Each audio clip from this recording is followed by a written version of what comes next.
Picture yourself standing before an invisible doorway that exists in plain sight. This gateway isn't buried in forgotten temples or hidden within dusty manuscripts in ancient libraries. This portal awaits you every single day, silently hoping that someone bold enough will discover its secret combination. Perhaps without realizing it, this gateway already lives within your home, reflected in an object you face almost every morning without giving it a second thought: the mirror. Take a deep breath, because what I'm about to share isn't superstition or cheap self-help trickery.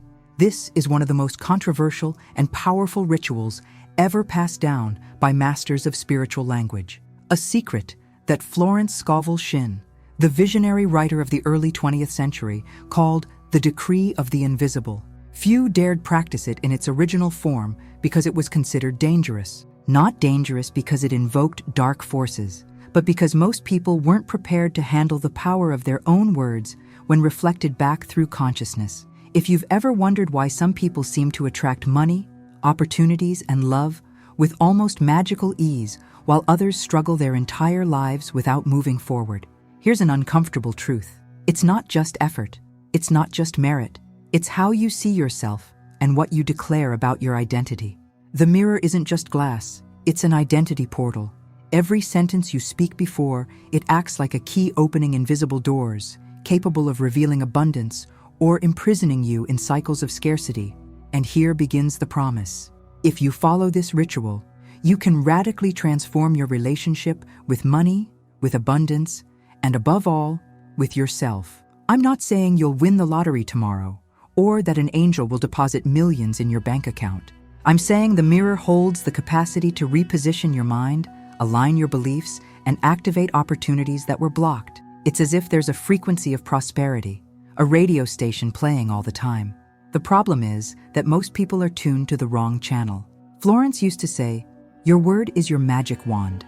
Every sentence you release into the universe leaves a mark, an invisible impression that the world responds back to you. The problem is that most people don't realize what they're decreeing.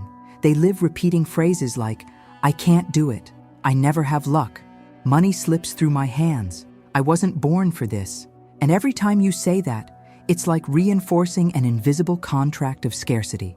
Now imagine doing the opposite.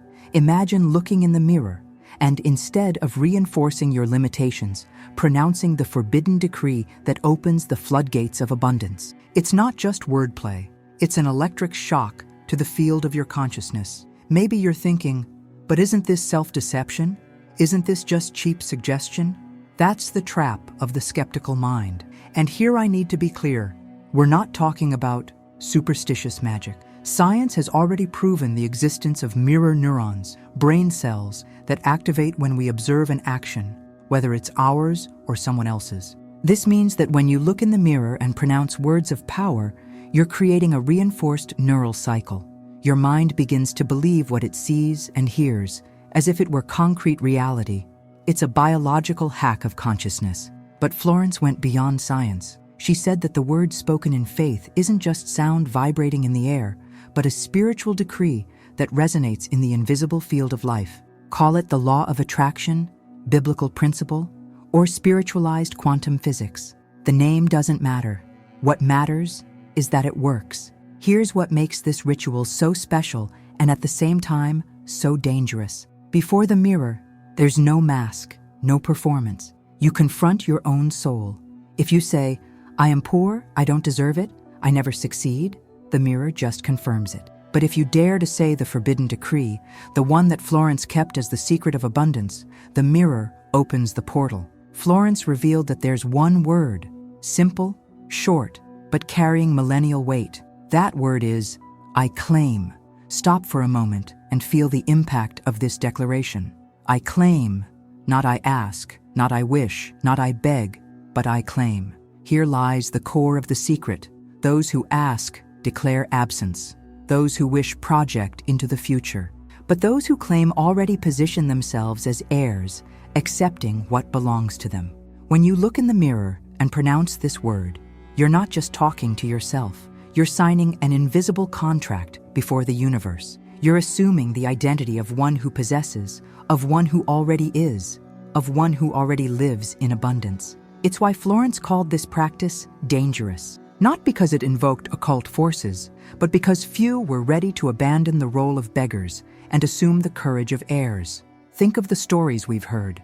Sarah, a woman drowning in debt, began repeating before the mirror, "I claim prosperity.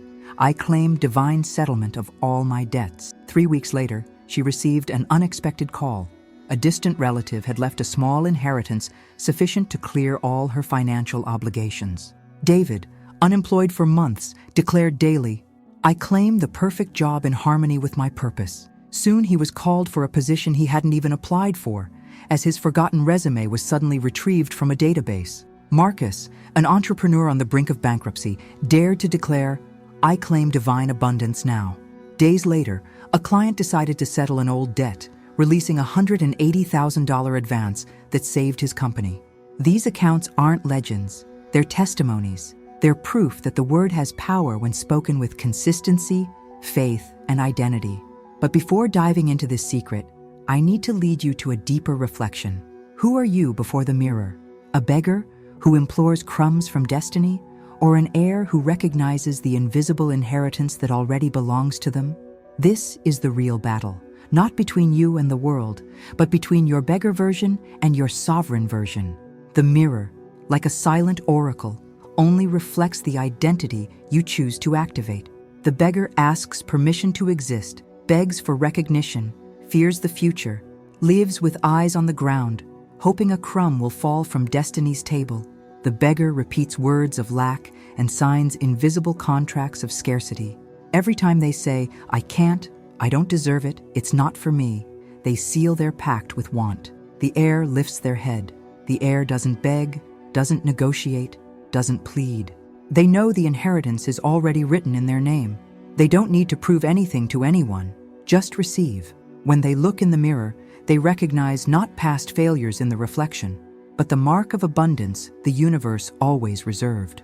When you position yourself before the mirror and affirm, "I claim," something happens on multiple levels. At the biological level, mirror neurons spring into action. These brain cells don't distinguish whether you're observing someone perform an action or whether you're performing it yourself. Seeing your reflection saying with firmness, "I claim abundance, I claim prosperity, I claim health," the brain registers it as if it were already real. At the spiritual level, the effect is even deeper. Florence said that every word is a seed planted in the invisible soil of life. And before the mirror, this seed germinates faster because it finds not just the field of sound, but also the field of image. You don't just speak, you see the word vibrate in your own eyes. There's an advanced stage of this path known as the 7-day technique. In this cycle, you choose a specific decree and repeat it before the mirror daily for 7 consecutive days. At the end, you write it on paper and burn it, symbolizing surrender. Florence called this the invisible contract, a pact between you and abundance. Many reported that after this practice, they began seeing previously invisible opportunities, as if a veil had fallen from their eyes. This intensive technique further seals the decree, creating not just immediate results, but profound identity transformation. And here's the final call. The ritual doesn't end in silence. It asks for a seal, a visible pact. When you declare before the mirror, you activate within yourself. When you declare before others, you multiply. Breathe deeply and imagine yourself before the mirror. See your own eyes reflecting this new truth. Listen to your own voice saying with firmness, "I claim abundance now. I claim divine prosperity. I claim perfect health. I claim harmonious love." Feel this vibration coursing through your body, breaking old contracts, signing new pacts of fullness. This is the simple yet powerful practice. Risky because it demands courage to abandon the beggar identity. Transformative because it activates the heir identity. The altar is the mirror. The word is, "I claim."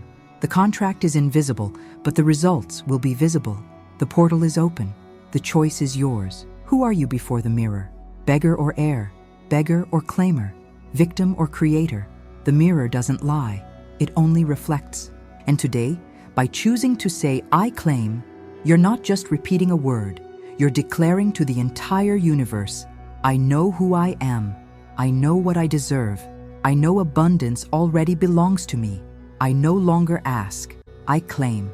Florence taught that when souls unite in the same frequency, they create what she called the invisible network, an energetic current that multiplies the power of each individual decree. Right at this very moment, as you listen to these words, there are hundreds, perhaps thousands of people around the world in this same vibration. If you feel this resonates with your soul, write in some special place these powerful words. Let the universe witness your declaration. Wealth, abundance, and prosperity flow to me naturally. All of this is already mine. Affirm it, claim it, without doubt. The more you declare, the stronger this energy becomes.